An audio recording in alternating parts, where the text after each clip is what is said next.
हम लोग को हार्ड वर्क करना चाहिए कि स्मार्ट वर्क, मतलब कि आप समझ नहीं पाते कि हमको क्या करना चाहिए। जैसे कि मान लीजिए आपको लगता है कि हमको हार्ड वर्क करना चाहिए और किसी को लगता है कि आपको स्मार्ट वर्क करना चाहिए और आपको करेक्टली नहीं पता है कि क्या करना चाहिए। देखिए, अगर मान लीजिए हार्ड वर्क करेंगे तो उसका भी आपको रिजल्ट नहीं आएगा।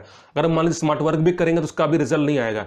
मतलब कि अगर आपको रिजल्ट को लाना है तो आपको hard work plus smart work काम करना है। सबसे पहले आपको क्या करना है कि स्मार्ट वर्क करना है। स्मार्ट वर्क का मतलब कि आपको एक प्लानिंग करना पड़ेगा, आपको एक स्ट्रेटेजी बनाना पड़ेगा। जब आप स्ट्रेटेजी बना लेते हो उसके बाद फिर आपको हार्ड वर्क करना है। लेकिन अगर आप मान लीजिए कोई स्ट्रेटेजी ही नहीं बनाए या फिर कोई स्मार्ट वर्क ही नहीं किए और स्मार्ट वर्क जो होता है उसको आप छोड़ दिए, फिर आप हार्ड वर्क कर रहे हैं, तो इससे क्या होता है कि आपको रिजल्ट नहीं मिलेगा।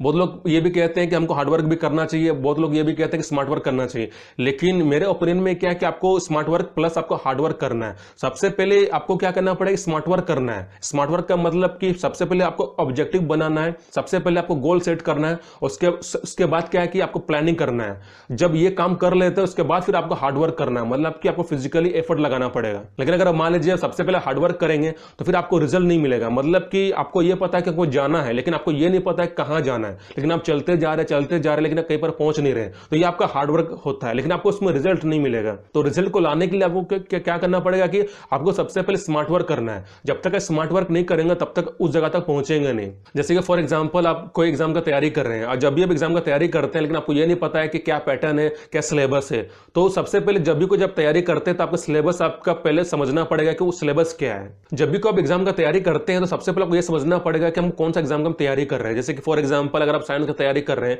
तो साइंस में आप कुछ भी तैयारी नहीं कर सकते, तो सबसे पहले आपको क्या करना पड़ेगा कि आपको स्मार्ट वर्क करना है। जैसे कि फॉर एग्जांपल अगर आपको इंजीनियर बनना है तो इंजीनियर बनने के लिए सबसे पहले आपको ये समझना पड़ेगा कि हमको कौन सा एग्जाम देना है। जैसे फॉर एग्जांपल आपको जेईई का एग्जाम देना है या फिर आपको नीट का एग्जाम देना है। अगर मान लीजिए जब इंजीनियर बनना है तो उसके हिसाब से आपको जेईई का एग्जाम देना पड़ेगा। जब आप जेईई के एग्जाम का तैयारी करते हैं उसके बाद फिर क्या होता है कि आपको ये समझना पड़ेगा कि सिलेबस क्या है। मतलब कि जब भी आप जेईई के एग्जाम देते हैं तो उसमें कौन सा सिलेबस है। आपको क्लास 11 का भी पूछा जाएगा, क्लास 12 का भी पूछा जाएगा, कुछ आपका बेसिक टर्म्स भी पूछा जाएगा। तो ये आपका सिलेबस होता है, मतलब कि आपका स्मार्ट वर्क होता है। आपको ये पता चल चुका है कि हमको मेरा सिलेबस क्या है और कौन सा सब्जेक्ट में हमको पढ़ाई करना है और कैसे करना है। उसके बाद फिर आपको क्या करना पड़ेगा, आपको रूटीन बनाना पड़ेगा। अब हार्ड वर्क में क्या है कि आपको फिजिकल एफर्ट लगाना पड़ेगा, मतलब कि आपको एक अच्छा एनवायरमेंट बनाना पड़ेगा, फिर आपको अच्छा पोजीशन बनाना पड़ेगा, फिर आपको मेहनत करना पड़ेगा, आपको पढ़ाई करना पड़ेगा। फिर पढ़ाई के साथ साथ आपको अपना कुछ नया आपको तरकीब बनाना पड़ेगा, कुछ यूनिक मेथड भी आपको मतलब कि इंप्लीमेंट करना पड़ेगा। अब देखिए हर इंसान का अलग अलग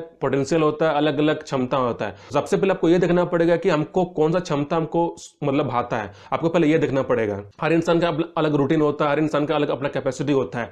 किसी को 6 घंटा पढ़ना अच्छा लगता है, किसी को 10 घंटा पढ़ना अच्छा लगता है। लेकिन अगर मान लीजिए आप सोचेंगे कि हम 10 घंटा पढ़ाई करेंगे तो ये आपका हार्ड वर्किंग की कैटेगरी में आता है। लेकिन हो सकता है कि आप 10 घंटा पढ़ाई नहीं कर पाएंगे, तो आपको क्या करना है कि सबसे पहले आपको पहले आदत बनाना पड़ेगा। सबसे पहले आपको 3 घंटा का आदत बनाना पड़ेगा। जब ये इसी 3 घंटा जब आप एक महीना तक आप उसको ठीक से कंप्लीट कर लेते हैं उसके बाद आपको 6 घंटा का बनाना पड़ेगा, फिर उसके बाद आपको 10 घंटा का बनाना पड़ेगा। जब भी कोई आप ऐसा काम करेंगे कुछ मजबूरी में या बहुत ही प्रेशर से, तो आपका ये काम आपका रिजल्ट आपको अच्छा नहीं देगा। तो अगर आपको रिजल्ट आपको अच्छा चाहिए, आपको रिजल्ट उसमें बेटर परफॉर्म आपको करना है, तो हार्ड वर्क के पहले आपको स्मार्ट वर्क करना है। जब आप स्मार्ट वर्क अब अच्छा से कर लेते हैं उसके बाद स्मार्ट वर्क क्या है कि आपका एक डायरेक्शन है, मतलब कि स्मार्ट वर्क क्या करता है, आपको एक डायरेक्शन देता है कि आपको इस जगह पर हमको ट्रेवल करना है।